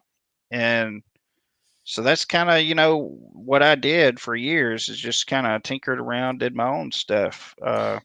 And I know that like for a lot, like like even people who do fan art, like it's an easy sell to draw Spider-Man or Captain America or Harry Potter or something. And you'll probably get a sale because they're a fan of that and they like your picture, but that's your Mhm. limit. You can't go beyond that. If you make something your own that takes off, then the sky it's just limitless. I mean, there's all sorts of things you can try to do with it. And it goes to playing the long game to the short game. I mean, I could sit there and make fan art and probably sell a decent amount, but I know that all I would be doing was just making fan art. I did have a guy tell me one time, and I had never really thought about it, but it was true. And this is, I think it's pretty good advice. Maybe not for everybody, but he had said, and this guy did chibis. Whenever he would set up at a Oh yeah, con, he would do chibis, and they're really cool. But he said, if you do the mainstream stuff and you have plenty of that available, then whenever you do your stuff, they're more apt to look at it because you've done this and you've kind of yeah, oohed and awed them a little bit, So I think that's pretty good advice. I mean, if you want to do it, but if you don't want to do it, that's fine too. yeah. Is the way I see I it. don't think there's anything wrong with doing fan art. Personally have been drawing my stuff for so many years that I get personally really bored drawing somebody's art, other Hmm. idea, and the reason is because it blocks my creativity. I'm a big fan of Judge Dredd, right? If I do Hmm. Judge Dredd, it'd be fun, but I can't redesign Judge Dredd. I can't do something new. I just pretty much have to put him in a pose and draw Judge Dredd. That Yeah. gets boring after a while. That kind of just like, well, okay, I just like I remember I've tried many times. Like I'm just gonna draw a picture of Spider-Man, and I get like halfway through, and I'm just like, I just don't care. I don't know Yeah. why. It That just usually blocks that happens when creativity. I'm hitting the webs, and then I'm like, I want to draw something of my own. Yeah, yeah. It's one of these things. Yeah, the webs definitely. But yeah, I get bored drawing other people's stuff, and I definitely see my art definitely shines more in my own stuff than my if I've done fan art pieces and they're okay. Um I my style doesn't always contribute uh to the style that is good for all of these like superheroes and stuff. Um but I've had like I will admit that when I do fan art stuff, I do fan art stuff for a lot of stuff that people like don't see a lot of. Like I do a lot of Alien and Predator stuff because I like Aliens and Predator, and I'm surprised how rarely people do those. Hmm. Which is hard to find. I mean, you find tons of superheroes, but just finding all these others. I had a Predator fighting Alien versus Predator one I did, and that's one of the most popular ones because people are like, oh yeah, I love that. Just the and it's not like it hasn't been done, and we have a movie of it. But you would think more people would do it, and they just don't. And so it's like, okay, so always you kind of do the. I mean, I did He-Man Master of the Universe. I'd sold a few of those. I get a lot of dads walking by my booth, going like, talking to their son. That's what your dad used to watch, and then the son would be like, whatever, dad, and walk on. But yeah, so a little nostalgic for that. And I quit doing fan art. I did some. I still sell those at my booth if you want. And when they're done, they're gone. They're gone. I'm just trying to sell out. But I just much rather draw my own stuff. I just want to be able to provide something that people can't get anywhere else, and Hmm. that they want to come back for. And I will admit, you do take a bigger risk because your stuff doesn't register with people. Then yeah, they may just ignore it. But if it does connect, then you got something going. I remember there was an artist years ago, and the fact that he attempted this was just, he was a relatively famous artist, and he did chibi versions of all, like, Alien, Predator, Superman, whatever, little kid versions. And he decided to kickstart this book of all of these stuff he'd done, these fan arts. He's like, I'm going to collect them in a book and kickstart it. And everyone's going like, well, this is a lawsuit coming. And within like 3 days, there was a cease and desist. And it's like, well, yeah, because he made a ton of money off it. Mm-hmm. Whether or not it was for the art or for the property, I don't know. But he literally, I do remember an interview that he asked him, he's like, well, could I at least keep the money that I've earned so far? And it's like, no, you don't understand this. You get no money. You cannot earn any money off this property. And the fact that I was weird that even I mean, I was just sitting there going like, why would you even attempt this? Yeah. I mean, all the effort and stuff you put into doing the Kickstarter, getting it together, all that was literally undermined by the fact that it was all licensed properties. It was just, I'm like, you were defeated before you even started. And and the fact that he actually did a video, oh, I can't believe blah blah blah, did this, and was kind of complaining about it. And I'm like, you have no room to complain. The law is very, very clear on this. It's not like you didn't know this was going to happen. And he even said one of his friends was like, I wouldn't do it, dude. And he just, I'm going to do it anyways. I don't know if maybe he felt like he was going to get under the radar or whatever. But he made tons of money. He's going into like a few thousand. I'm doing great. And then, yeah, they just took it all away. The stuff to me is, I never know, like, are they doing it because I'm a good artist? Are they doing it because they like cute, pictures of their favorite characters? Well, as badly as I hate to say it, as far as that guy goes, even though these are companies, and you could say, easily, well, they have a lot of money, and I am, this guy's just kind of trying to make it, you really had to treat those companies with their IPs as if they were a person, because, I mean, who wants their stuff to be stole? I know I don't. Right. I know years ago I did some, when I was digital painting, really dibble dabbling into that. I did several pictures, and one of them was a Dr. Fate, and I kind of reimagined his costume. This is what I was talking about, updating stuff the way I would do it. Well, anyway, I did that, and people had told me, hey, man, you ought to put this on MySpace. That tells you about how long ago this was. So I did. And, and I wasn't real internet savvy or any of that kind of stuff at the time. And probably about 2 years later, my stuff starts popping up everywhere. And then I did an image search. And not all of them, but this particular one, the Dr. Fate, was the worst one. It was just page after page after page where this thing was showing up. I mean, it was in Russia. It was in any kind of article that had Dr. Fate against Dr. Strange. They would have several different pictures throughout their article, and one of them would be my picture. No money, no recognition. Nothing. Sometimes my name would be cut off. Sometimes it wouldn't be. And it was. It was flattering at first, but then it was like, man, this thing has been everywhere now. These 2 years, I haven't even been aware of it, and I will see nothing from this. No. I don't have any clout. Hey, this is the guy that did the Dr. Fate that looks so cool. Yeah. Even if you don't make money out of it, the fact that people be like, dude, this guy, he did Dr. Fate. Dude, I want you to draw this. I've never seen Dr. Fate I've never seen Dr. Fate like that. That would have been cool, but that is unfortunately not going to happen because there's a few different ways you could do it. One, protect. You could do the watermark, which watermarks are kind of cheesy. The best way to protect your artwork is just always make sure everything's at 72 DPI or lower.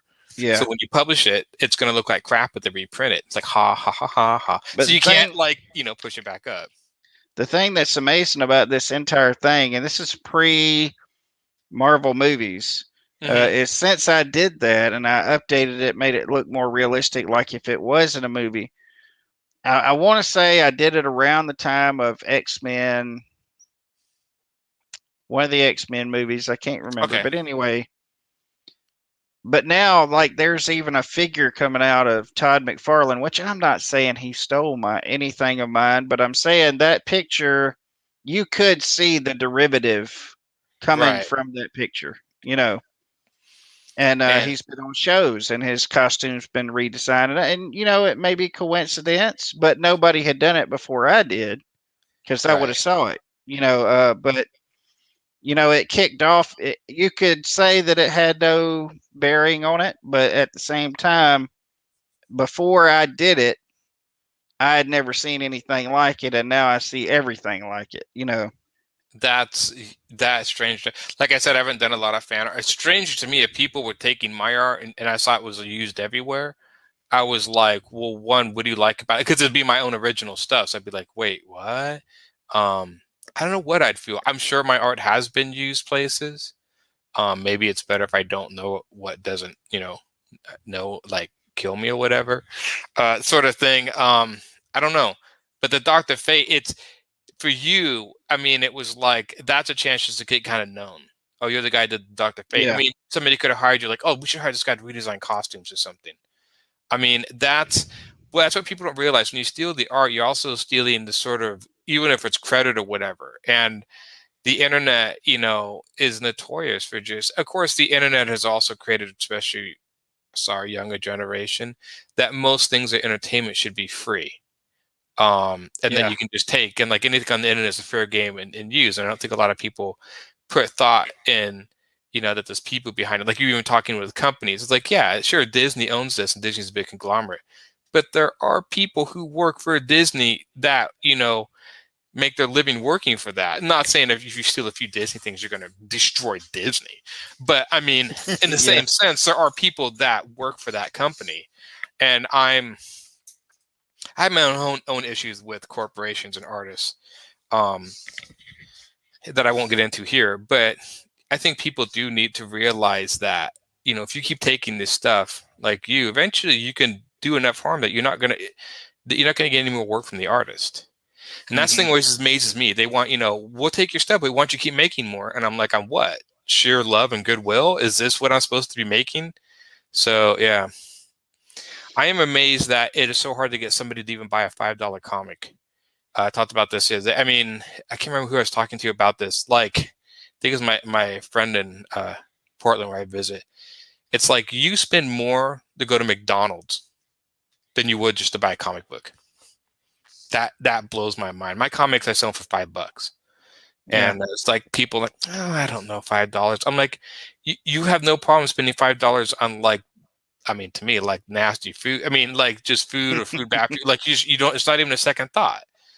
But you can't just buy $5. And I mean, like $5 is like nothing. I mean, technically, with all the amount of work we put into our books, we should be selling these for 20 and 30, which again they do on Kickstarter. Which again, I don't know. I can't tell. Like I do pay $25 for books, and what do you feel about that? Do you ever feel like when they sell single issues on Kickstarter, should they sell it for $5? I know if they did, they would be like really hard pressed to make their goal.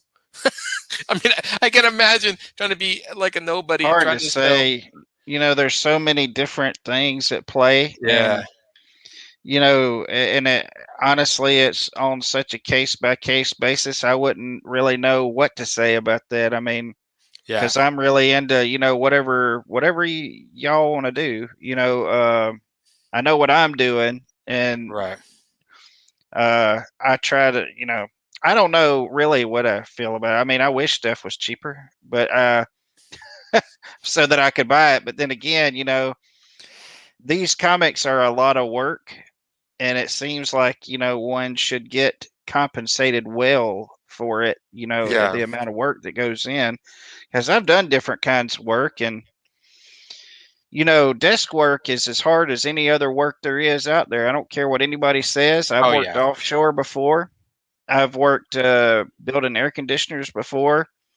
It's physical labor. Yeah, it is. But okay, you take somebody and you set them in a chair for 12 hours, and make them look at screens and stuff. And you tell me their aches, they don't have as many aches as the other guy that's out there doing stuff. but it's just different aches. You know, Yeah.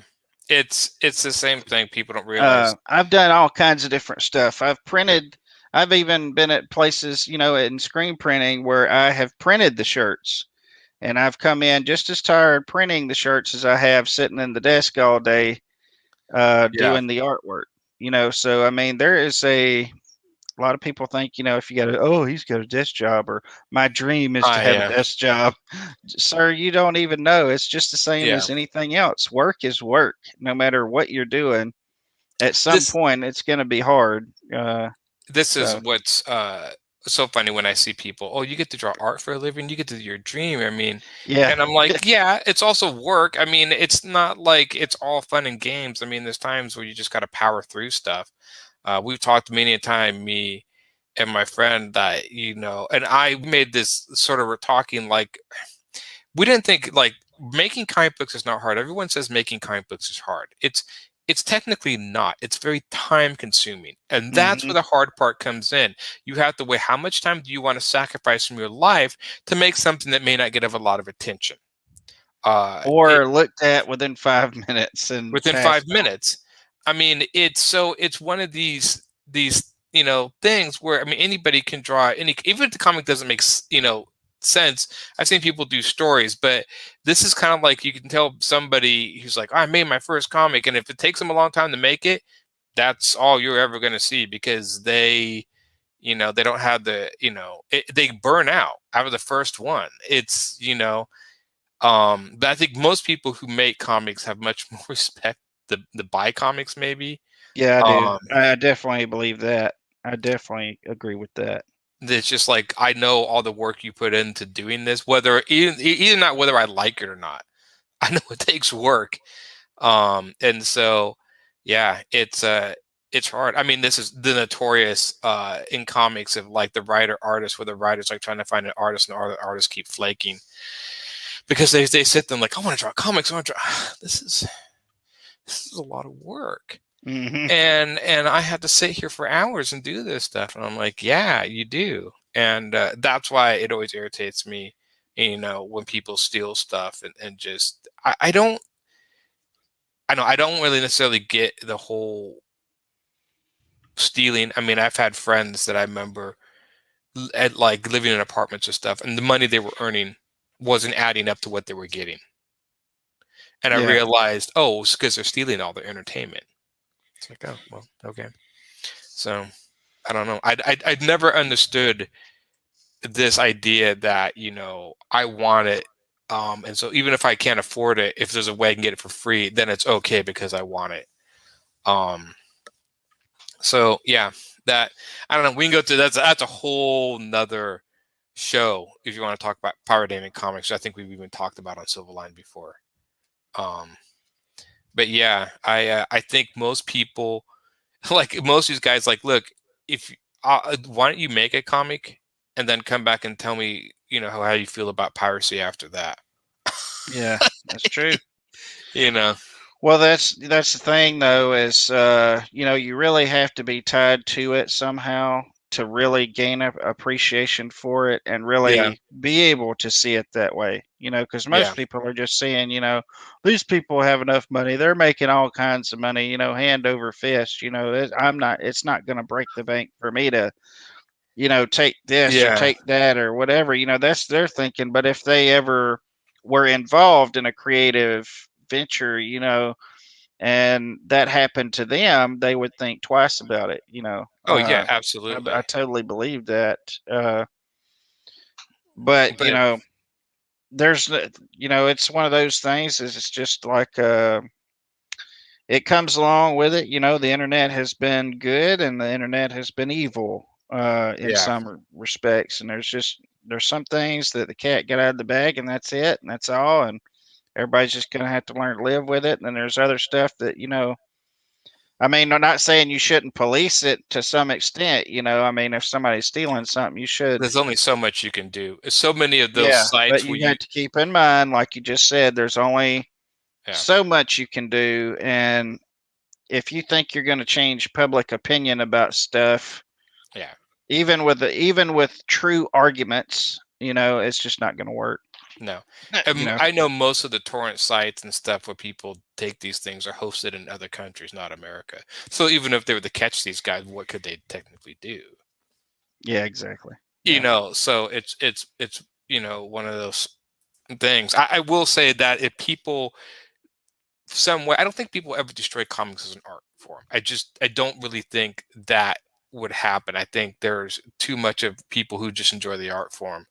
But if you do enough that comics aren't being as made and mass produced, or people aren't making money, so you don't do it as much, you will start to affect all entertainment, especially movies. People don't realize how many movies are based on comics, not just superhero movies. So many movies, like everybody I talk to, like, oh, they're coming out with Why the Last Man. Yeah, that was a comic.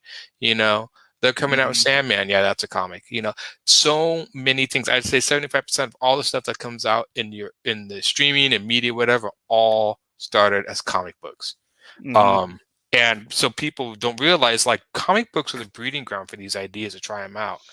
And Well, that's the so, good thing about comics is because a lot of times you've got a very small crew, yeah, whereas there's not control groups and think tanks. There's not, yeah, well, let's put it before this audience and see how it does, and then that'll yeah, tell us whether we should go with it or not go with it. Even though we've already spent thousands and thousands of dollars, even millions sometimes, yeah. and that decides. And see, there's just so much red tape and stuff. Creativity just gets strangled because there's so many voices and so many groups involved and all that kind of stuff. But then you have comics, and you've got the writer, and then you've got the artist, and they're and maybe a couple other people, maybe if that are kind of putting their input on it, and it just it gets done, and Yeah. it's usually that's creativity. And And there's you more just people. can't do that with movies. You can't do that with, and that's why No. they're swiping stuff from comics. Yeah. Especially if it finds an audience. You're able to try. I mean, in comics, Yep. your imagination is really the limit. I mean, you can do anything you want, and you can do different things. Like, if you're trying to make a movie that's completely original, it's not going to happen. I remember there was an actor talking about that, even in just the context of movies, how expensive they are to make. He's like, somebody's like mentioned a movie, and he was like, this guy said Goonies. He's like, would that be made today? And he's like, no, wouldn't it be made today? Because they wouldn't take the chance on an unknown property. They just wouldn't do it. Yeah. And so, Well, like Super 8, I wouldn't have thought that Super 8 would have got made. Well, not even just Super 8, but yeah, movies like Super 8.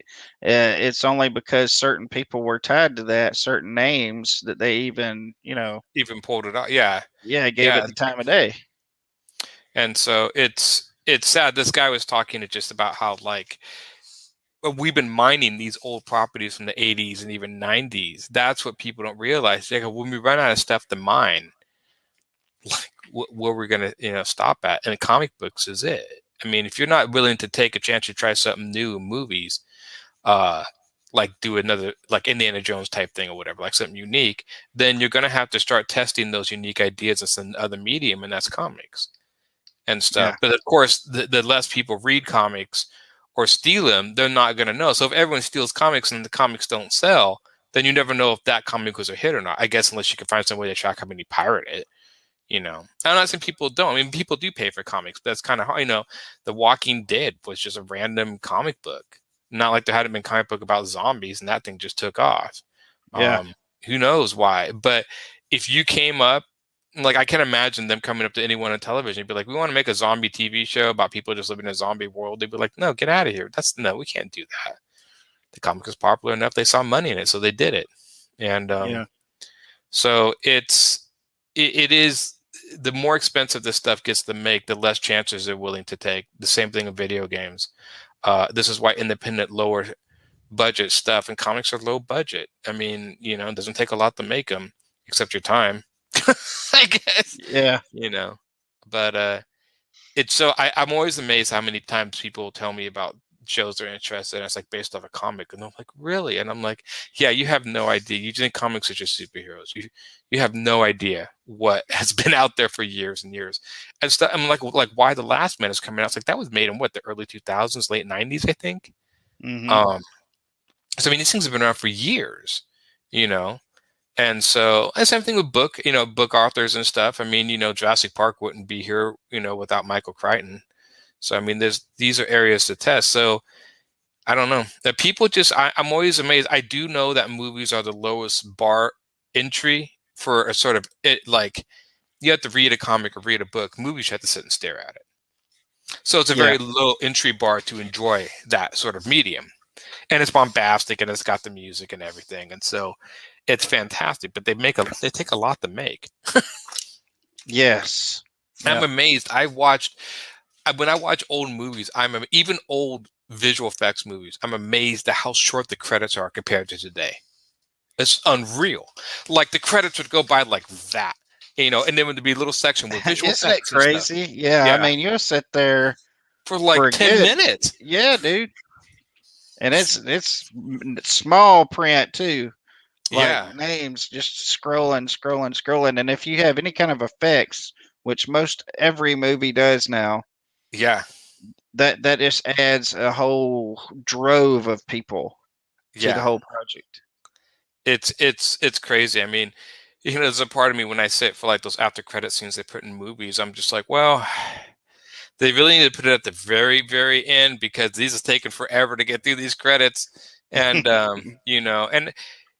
sometimes I think, strangely enough, I don't think it's as big of a deal to have your name in credits as it was before because there's so many people. I think, now I could be wrong, but it seems like names are more easier to see or spot out now, unless that person, it's not that big of a deal, I guess. If you're like an art director on a movie, it's like, oh, hey, that guy's art director.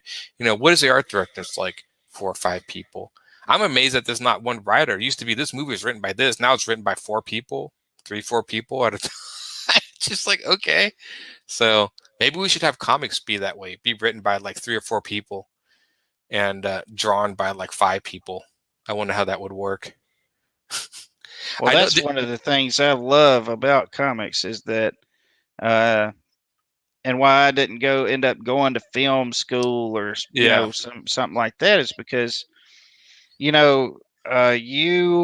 some people say it as a negative. They say, well, you're in charge of the lighting and you're in charge of the casting, and that's the good thing about it. I get to choose.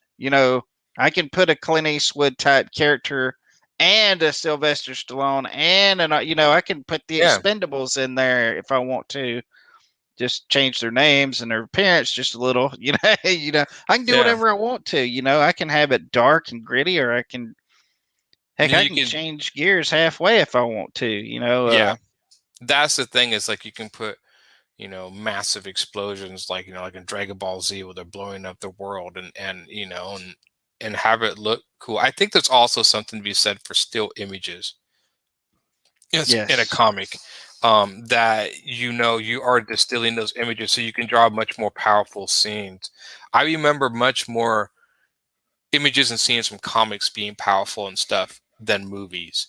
I mean, you still have scenes and stuff, but that sort of the certain images that I have, the famous Spider-Man walking away when he dumps his costume in the trash can.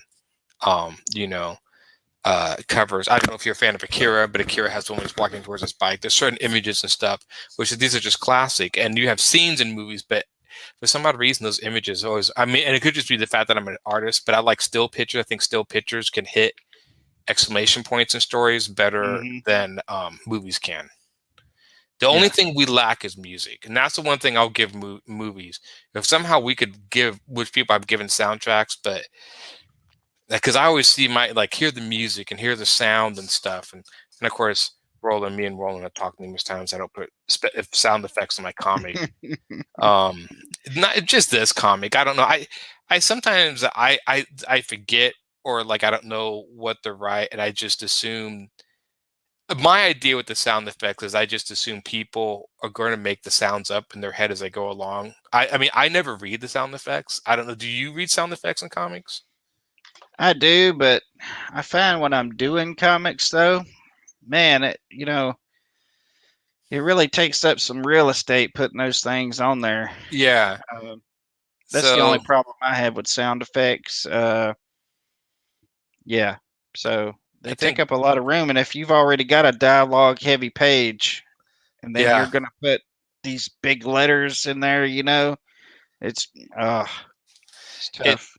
it's I mean, there's some people like I know Frank Miller puts a ton of sound effects in Sin City. Eric Larson does that Savage Dragon, and they'll incorporate the sound effects into their art, which look To great. me, But it has to be part. It's got to be part of the aesthetic of the page. yeah, Like I've seen it done where it just looks like it's been stamped on there, and it just doesn't belong. And I mean, it's gotta flow well with me. Uh, or be so I incorporated. do like them, but I like them if they're done correctly. Yeah. Yeah. I should do more sound effects, I guess. Maybe I should do an entire sound effects comic just for Roland. I'm sure he'd enjoy that. That he's always giving me a hard time about it. I don't know. I asked my friend too. His name's Juan in Portland. Do you like sound effects? He's like, no, I just I've never seen. really bothered with them. I watched a show. Oh man, these guys are pretty popular. I can't even think of the name, but they were talking about the same thing. There was a couple on there that they said they didn't do sound effects. So I mean, Yeah. it's not a uncommon thing. No, it's There's just yeah. You know Uh, what? It was the infinity equation. That's what it was. And they have a comic book artist on there. They have a toy maker. And they have like other guys, collectors and stuff like that. And they're talking about comics. And it was the comic creator that was saying that he didn't do sound effects. yeah. I don't know. Maybe it's something that just is like a personal preference. I think Um, so. It's kind of like the other night we were talking about people writing stories, and some people write stories out of their head because it's really cool and it's a cool concept and they want to yeah. build on that. And those really make really good stories. And then you got this other guy over here who, what do I want to say? And then he makes a story to go with it, and it's all stitched together, and it may even be pretty good. But by the time I get to the end of the story, oh, well, all this time I've been Preach to. yeah, exactly. They're trying to subliminally, not so subliminally, win me over to some junk that I don't even, I don't believe in or care about. It's funny. This Gandhi story does have kind of a message in it, but it was something that grew Well, out of and making it, and and it I'm was not more in the saying that character. that's a bad thing Oh every yeah, but some time. people don't like it. I And mean, it's not bad to drop messaging in there. And I can get over some messaging. I don't mind it, because I mean, heck, I've been watching any media that you've watched in the last 10 years, holy moly, yeah, has been nothing but message ridden stuff. So I mean, I can deal with it to an extent, but I think it's like better. when you ruin the whole end of a movie that Yeah, I have sat and watched and enjoyed, and then you just messed it up with your ideology or whatever you're doing, that's another story. Just you just sacrificed a good story that you probably got somebody else to write just so you could put your little thing in there. And I just think it's a tragedy. But some people write like that, and sometimes it's not bad. Sometimes they're saying something really good, but sometimes they're not. I just think also just it works better if instead of them preaching to the audience, is that the character learns the lesson for himself. Like it's a lesson he learns that personally affects him. Um, you know, uh, the classic, Spider-Man responsibility. Yeah. Being responsible. I mean, that was something he learned personally himself, and then people can take that and attribute it to anything in their life that they may see. But it would be completely different if all of a sudden Peter Parker basically did this big speech about responsibility and responsibility to citizens. It just wouldn't have the impact. The impact was that it affected him personally. And I think that's and when people do that, when it affects your characters personally, people relate more than if the characters make some big speech, which this is what happens a lot where and then you see tons of people break characters, having them do things that they wouldn't do simply because that's what they think they should say. Yeah, even though plot that's what they wouldn't devices. say. Yeah, Yeah. let's suddenly make this character. Let's take away all of the progression that he's had in the last, I don't know, whole movie or Yeah. last few comics, and let's just make him dumb for just a few minutes so we can drive the story forward. Yeah.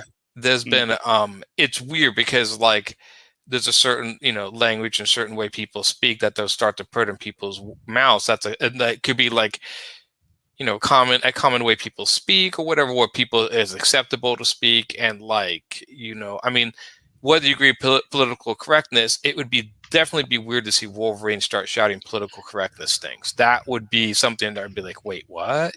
Like, because it's just who he is.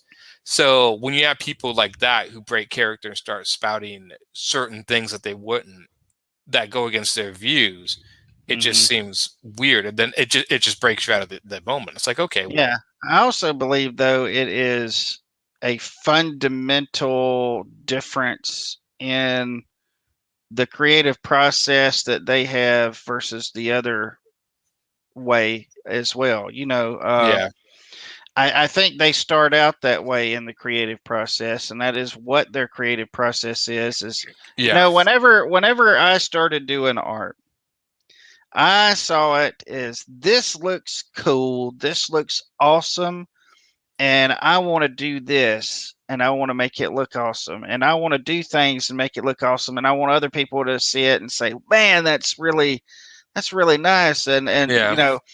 and what a neat idea, not for pats on the back, but just so we can share something cool together and to do something a little different. And that was my thinking. But there's Yeah. another artist just like me somewhere who is, I want my art to change the world. You know, That you, that's you know what I'm saying? yeah. They're just like I'm that way. There's somebody out there that's saying, I want what I write to change the world. I want to change minds. I want to open up hearts, and that's a great thing. But at the same time, I, as a person, when I'm going to consume any type of media, I'm wanting to be entertained. I, Right. you know, I'm I will learn my lessons from my mother, my father, Yeah. whatever. And I don't, and like I say, I don't think it's a bad thing every time. It is not. I love morals being put into stuff. I mean, Yeah. and I try to sprinkle those in what I do as well. But for the most part, I'm doing this for entertainment's sake, not really to change the world. Well, the Sure, it'd be thing nice about if it was, but the change in the world thing is when I see so many comics that are spouting certain ideals or whatever, most of the time the way that look at the comic, the visuals are usually only attracting one crowd, and that's usually the crowd that's already converted. So you're preaching the exactly. messages Yeah. to the people who already agree with you. So you're not really doing anything. And so, and so, I mean, it's like if you're preaching certain topics, like if you're preaching, let's just say certain topics on one side of the fence and expect somebody from the other side of the fence to come read your stuff, probably not. He's probably not Yeah. going to. He's not going to see it. It's not because he hates it. He's just like, oh, that's just not my thing. And so, and they're like, well, why isn't this changing the world? I'm like, because the people you're trying to convert are ignoring you. Yeah, I just don't think that I have ever pushed up to, and I don't really know of anybody that personally that has ever watched a movie and been like, "Oh my goodness, this changes everything." Yeah. You know what I'm saying? I mean, oh man, I've had so much crazy, stupid thinking, for all this time. And then you're going to And hear it and it changes you. Yeah. yeah, now I will say this though: you take a movie like The Matrix, cool concept, cool idea. There was Yeah. people who walked out of that and they were like, "Wow, that's really interesting. That this could really be like Right. some big simulation." But see, there again, you had people who were like, they weren't trying to say, "Hey, Mm. we are in a simulation." It was just wake proposing up. an idea. They were just like, Yeah. isn't this a cool idea that this is possible that we could be? Wouldn't it be cool if, you Right. know? So yeah, I mean, but however people, everybody's different. Everybody likes different Yeah. stuff. And I have to say this little part, I like my way and you like your way, and you Yeah. do your thing, I do my thing. And Yeah. I think there's room for all of it. there is. And I And there's think, people just like me. I'm a visual person when I look at comics. There's other people who are story driven, yeah. and they like to have a decent art, but it's not an in game There's thing many for them. there's many popular comics that people love that I look at the art and I'm just like, I just don't get it. Yeah, I how just does that don't sell? get it. Yeah, how does that sell? And then there's other people who probably look at them like, man, this comic looks really good, but man, the story's awful. How did it Yeah. get this far? And I'm Yeah. I'm not like that. I'm like, wow, this looks really cool. I'd buy this just to look at it, all day. And, It's strange enough. Yeah, like Saga is one. I tried Saga. I mean, it's okay. The artwork is not the most amazing. It's competent, but it's nothing that's just going to blow you out of the water. And people love that. And that's just story driven. So yeah, there's certain things that'll win on story alone. Well, it is. Now we've come down to our time, and this is the point in the episode where we talk about where we can be found. We are cranking everything down or shutting everything down. Mr. Aaron, where can people find you? I've been running the banner all throughout the segment. They can find me. You can find me on Facebook at Humphreys Illustration, Aaron Humphreys. Type it in, you'll find me. My Instagram handle is now Humphreys Illustration, one word. I've changed it. It took me a while to get new business cards, and now I have it on my new business cards. So, and then my Godlings comic is on Webtoons, and I hope to be posting that soon. I've had some other stuff get in between that, so hopefully that'll come back. And then I will be at the Rose City Comic Con in Portland this coming weekend, the 10th through the 12th. So you can find me there and buy my stuff. You can buy all the physical stuff instead of reading it online. So there. Awesome. Well, I'm Quentin Bedwell, and you can find me on Facebook with that name, Quentin Bedwell. You can also find me on DeviantArt, QJB, GameCrafter.com, Relic Quest, and Instagram as well. I don't usually post on there, but sometimes I do. I try to keep up with the social medias and the interwebs, but mainly I'm just working a lot, and I do what I can. But you mainly find me on Facebook, and so I enjoyed everything we talked about, and I really enjoyed watching your artwork. My coloring. I love to see how other people do stuff, because we all do it different, and yeah, it's really cool because the way that works. Because like I watch Roberta color, she colors completely different. I'm literally I know, right? It's a coloring book. I'm like just coloring in the lines, as weird as it is. And another thing, I don't really do it the same way every time. Sometimes I change things up, and but watching them, man, it's like watching a pro just go. It's everything. Whenever I pick something up and try to learn something that the professionals are doing, that's what they're doing. And I'm just doing whatever I'm doing. I'm doing a little bit of that, a little bit of the other thing, and whatever gets it done. But I enjoyed the show tonight. And Brother Tim, we hope to have you back next week, and I'm pretty sure he will be, and he'll be moderating. And sorry if I didn't see your Facebook comments. My phone went dead, and I didn't even realize that I was looking back and forth over there, and then it was gone. So if we missed any, we'll get them on the flip side. But that's pretty much all for us on this 8th day of August 2021. Anything else you want to add, Mr. Aaron? No, not that I can think of. All right. Well, everybody, have a good week. Have a good night, and make mine and Silverline. Silverline.